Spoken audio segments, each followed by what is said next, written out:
ನಾವು ನಾರ್ತ್ ಈಸ್ಟ್ನ ಮಹತ್ವ ಮತ್ತು ನಾರ್ತ್ ಈಸ್ಟ್ ಚಿಲ್ಡ್ರನ್ ಆರೋಗ್ಯದಲ್ಲಿ ಯಾವ ರೀತಿ ಮುಖ್ಯತೆಯನ್ನು ಹೊಂದಿದೆ ಇವೆಲ್ಲದರ ಬಗ್ಗೆ ನಾವು ತಿಳಿದುಕೊಳ್ಳೋಣ.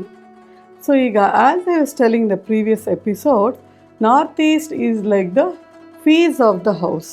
ಅಂದರೆ ಒಂದು ಎಲೆಕ್ಟ್ರಿಸಿಟಿಗೆ ಮನೆಗೆ ಬೇಕಾಗುವಾಗ ಆ ಫೀಸ್ ಎಷ್ಟು ಚಿಕ್ಕದಿರುತ್ತೆ ನೋಡಿ. But without that piece the whole electricity is put to a standstill. So north east ಅನ್ನೋದು ಎಷ್ಟು ಮುಖ್ಯ ಅಂತ ಹೇಳೋದಾದರೆ, it is like the heart and brain of the house. ಮಕ್ಕಳ ವಿಚಾರದಲ್ಲಿ ನಾವು ನಾರ್ತ್ ಈಸ್ಟ್ ತಗೊಂಡಾಗ ಇದು ತುಂಬಾ ಮುಖ್ಯ ಸ್ಥಾನವನ್ನು ಹೊಂದಿದೆ. ನಾರ್ತ್ ಈಸ್ಟ್ ಡಿಫೆಕ್ಟ್ಸ್ ಇದ್ದಲ್ಲಿ ಮಕ್ಕಳಿಗೆ ಆರೋಗ್ಯದಲ್ಲಿ ಏರುಪೇರಾಗುವಂಥ ಚಾನ್ಸಸ್ ಜಾಸ್ತಿ ಇದೆ, ಮತ್ತು ಎಜುಕೇಷನ್ನಲ್ಲೂ ಸಹ ಸುಮಾರು ಕಡೆ ನಾವು ನೋಡಿದಂತಹ ಮಕ್ಕಳಲ್ಲಿ ವಿದ್ಯಾಭ್ಯಾಸ ಕಟ್ಟಾಗುವಂಥ ಚಾನ್ಸಸ್ ಜಾಸ್ತಿ ಆಗಿದೆ. ಸೊ ಈ ನಾರ್ತ್ ಈಸ್ಟ್ ದೋಷದಿಂದ ನಾವು ಸಾಕಷ್ಟು ಮನೆಗಳಲ್ಲಿ ಈ ಹೆಲ್ತ್ ರಿಲೇಟೆಡ್ ಇಶ್ಯೂಸ್ ಮಕ್ಕಳಲ್ಲಿ ಯಾವ ರೀತಿ ನೋಡ್ಬೋದು ಅಂತ ಹೇಳೋದಾದರೆ, ಒಂದು ತಾಯಿ ನಾರ್ತ್ ಈಸ್ಟ್ ಬೆಡ್ರೂಮ್ನಲ್ಲಿ ಪ್ರೆಗ್ನೆಂಟ್ ಅಂದರೆ ಗರ್ಭಧಾರಣೆ ಆದಾಗ ಆ ಮನೆಯಲ್ಲಿ ಮೆಂಟ್ಲಿ ರಿಟಾರ್ಡ್ ಜಾಸ್ತಿ ಆಗಿವೆ. ಸೊ ಈ ಮಗು ಹುಟ್ಟಿದಾಗ ಅದರ ಮೆಂಟಲ್ ಗ್ರೋತ್ ಅನ್ನೋದನ್ನು ನಾವು ಸಾಕಷ್ಟು ಮನೆಗಳಲ್ಲಿ ನೋಡಿದ್ದೀವಿ, ಅದು ಏರುಪೇರಾಗಿದೆ. ಸೊ ಮೆಂಟ್ಲಿ ರಿಟಾರ್ಟೆಡ್ ಚಿಲ್ಡ್ರನ್ ಹುಟ್ಟುವಂಥ ಚಾನ್ಸಸ್ ನಾರ್ತ್ ಈಸ್ಟ್ ಡಿಫೆಕ್ಟೆಡ್ ಹೌಸ್ನಲ್ಲಿ ನೋಡೋವಂಥ ಚಾನ್ಸಸ್ ಜಾಸ್ತಿ ಆಗಿದೆ. ಸೊ ಈಗ ಎಲ್ಡರ್ಸ್ ಆರೋಗ್ಯ ತಗೊಳೋದಾದರೆ, ನಾರ್ತ್ ಈಸ್ಟ್ನಲ್ಲಿ ಒಂದು ಟಾಯ್ಲೆಟ್ ಇರೋದ್ರಿಂದ ಆಗಲಿ, ಅಥವಾ ನಾರ್ತ್ ಈಸ್ಟ್ನಲ್ಲಿ ಸ್ಟೇರ್ ಕೇಸ್ ಇರೋದ್ರಿಂದ ಆಗಲಿ, ಅಥವಾ ಲಿಫ್ಟ್ ಇರೋದ್ರಿಂದ ಆಗಲಿ ಸಾಕಷ್ಟು ಮನೆಗಳಲ್ಲಿ ನಾವು ಹಾರ್ಟ್ ಅಟ್ಯಾಕ್ಸ್ ಮತ್ತು ಅನ್ಯಾಚುರಲ್ ಡೆತ್ಸ್ನ ಸಹ ನೋಡ್ಬೋದು. ಇನ್ನೊಂದು ಮುಖ್ಯವಾದ ವಿಷಯ ಏನು ಹೇಳೋದಾದರೆ, ಮಕ್ಕಳ ಎಜುಕೇಷನ್. ನಾರ್ತ್ ಈಸ್ಟ್ನಲ್ಲಿ ಆದಷ್ಟು ನಾವು ಮಲಿನಗಳನ್ನು ಕ್ಲೀನಾಗಿ ಇಡಬೇಕು, ಶುದ್ಧವಾಗಿ ಇಡಬೇಕು. ಆದಷ್ಟು ನಾವು ಮನೆಯ ಮುಂದೆ ಯಾವುದೇ ರೀತಿಯಾದ ಥಾರ್ನಿ ಪ್ಲ್ಯಾಂಟ್ಸ್ ಮತ್ತು ಮನೆಗಿಂತಲೂ ಎತ್ತರಾಗಿರುವಂಥ ಗಿಡಗಳನ್ನು ನಾರ್ತ್ ಈಸ್ಟ್ನಲ್ಲಿ ಬೆಳೆಸಬಾರ್ದು. ಸೊ ಈ ರೀತಿ ನಾರ್ತ್ ಈಸ್ಟ್ನಲ್ಲಿ ಸ್ವಚ್ಛವಾಗಿಟ್ಟು ತುಂಬ ಕ್ಲೀನಾಗಿಟ್ಟಾಗ ನಮಗೆ ಒಳ್ಳೆ ಪಾಸಿಟಿವ್ ಎನರ್ಜಿ ಅನ್ನೋದು ನಾರ್ತ್ ಈಸ್ಟ ಮುಖಾಂತರ ಮನೆಯೊಳಗಡೆ ಎಂಟ್ರಿ ಆಗಿ ಆ ಮನೆಯಲ್ಲಿ ಒಳ್ಳೆ ಪಾಸಿಟಿವ್ ಎನರ್ಜಿ ಉತ್ಪಾದನೆ ಆಗುತ್ತದೆ.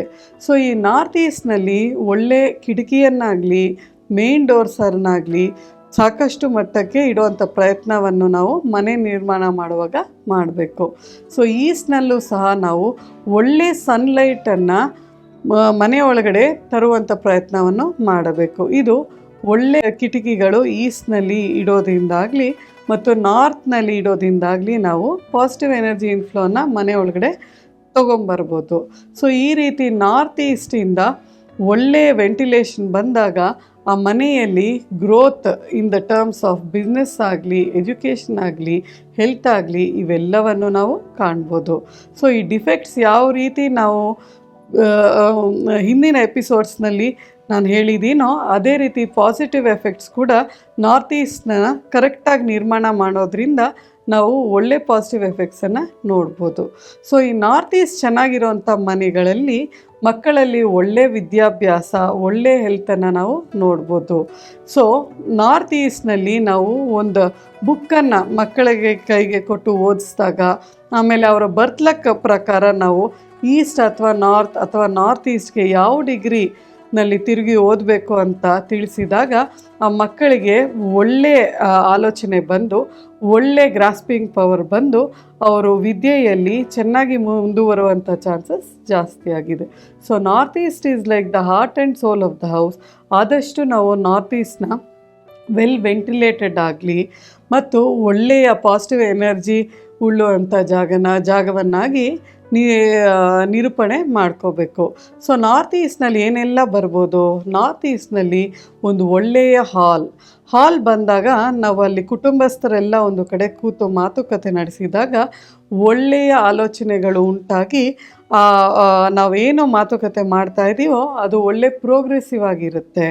ಮತ್ತು ನಾರ್ತ್ ಈಸ್ಟ್ ಹಾಲ್ನಲ್ಲಿ ಯಾವಾಗಲೂ ನಾವು ತೂಕ ಮತ್ತು ಭಾರಗಳನ್ನು ಅಂತ ಹೇಳೋದಾದರೆ ಈ ಸೋಫಾ ಮತ್ತು ಈ ಆರ್ನಮೆಂಟಲ್ ಗಿಡಗಳನ್ನು ಮತ್ತು ಅಕ್ವೇರಿಯಂಗಳನ್ನು ಆದಷ್ಟು ಮಟ್ಟಕ್ಕೆ ವೆಸ್ಟ್ ಮತ್ತು ಸೌತ್ನ ಗೋಡೆಗೆ ಮಾತ್ರ ನಾವು ಪ್ಲೇಸ್ಮೆಂಟ್ ಮಾಡಬೇಕು.